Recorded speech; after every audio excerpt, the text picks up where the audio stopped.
పార్టీలో చేరినటువంటి పెద్దలందరికీ కూడా నా యొక్క నమస్కారాలు. ఇప్పుడున్న పరిస్థితులు కూడా మన అందరికీ కూడా తెలుసు. ఈ ప్రభుత్వం ఎట్లా చేస్తుంది, ఏం చేస్తుంది అనేది నేను రెండే విషయాలు చెప్పదలుచుకున్నా. ఎందుకంటే నేను మొన్నటి వరకు సర్పంచ్. మేము తెలంగాణ మన బీఆర్ఎస్ ప్రభుత్వంలో ఒక సర్పంచ్ అంటే గల్ల ఎగరేసుకొని తిరిగేటట్టు ఉంటుంటే మేము.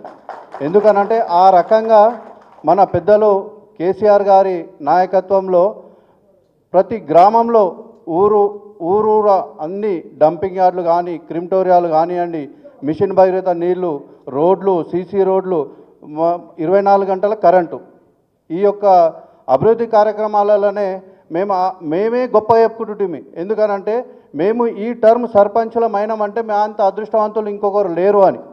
ఎందుకంటే ఆ రోజులల్లో నీళ్లకు కావాలని అంటే బిందెలు పట్టుకొని ట్యాంకర్లు పెట్టి నడిపించే పరిస్థితి ఉంటుండే. ఆ రోజు సర్పంచులు కొంతమంది ఫోన్లు లేకున్నా కానీ ఊర్లో వదిలిపెట్టి పోతుండే బయటికి కొన్ని రోజులు. అట్లాంటి పరిస్థితి లేకుండా మన బంగారు తెలంగాణ సాధించిన తర్వాత, మన కేసీఆర్ గారి నాయకత్వంలో తెలంగాణ సాధించిన తర్వాత ఎంత అభివృద్ధి చెందిందంటే, మనము బంగారు తెలంగాణ ఎట్లుండేనో మన తెలంగాణ కూడా అదే విధంగా ఉండేని మనం కళ్ళతో చూసినాం.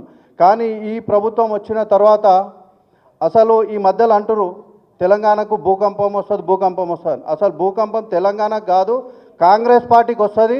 ఆ కాంగ్రెస్ పార్టీలో కూడా భూకంపంలో మొత్తం తుడుచుకోపోతా అని చెప్పి నేను ధీమాగా నేను చెప్పదలుచుకున్నా. అలాగే ఈరోజు ఈ కార్యక్రమానికి నన్ను ఆహ్వానించినటువంటి మా గురువు సబితక్క గారి నాయకత్వంలో నేను మళ్ళీ క్రియాశీలకంగా పనిచేస్తా. ఎందుకంటే మేము ఇంద్రన్న శిష్యులం, మాకు రాజకీయం నేర్పిండే ఇంద్రన్న.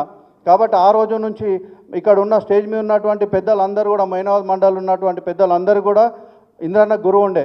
కాబట్టి ఆ గురువు నేర్పిన విద్యతోనే మేము మా అక్క సబితక్క గారి నాయకత్వంలో మరియు కార్తికన్న నాయకత్వంలో, అనంతరెడ్డి గారి నాయకత్వంలో మొత్తం పార్టీని కూడా రేపటి నుంచి మొత్తం సంస్థాగత ఎన్నికలు వచ్చేంత వరకు మరియు క్రియాశీలకంగా పనిచేస్తామని చెప్పేసి అందరి కార్యకర్తలకు కూడా అందుబాటులో ఉంటామని చెప్పి మరొక్కసారి తెలియజేసుకుంటూ, ఈ అవకాశం ఇచ్చిన పెద్దలందరికీ కూడా ధన్యవాదాలు తెలుపుకుంటూ, జై కేసీఆర్, కేసీఆర్ గారి నాయకత్వం, కేటీఆర్ గారి నాయకత్వం, సబితక్క గారి నాయకత్వం.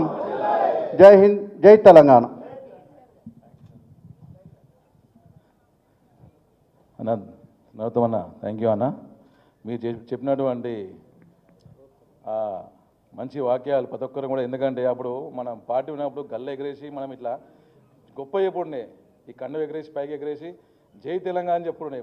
ఇప్పుడు ఉన్నటువంటి కాంగ్రెస్ వాళ్ళు ఒక్క కాదు కదా ఇట్లా కండ పట్టుకోవడం భయపడుతున్నారు. వాళ్ళ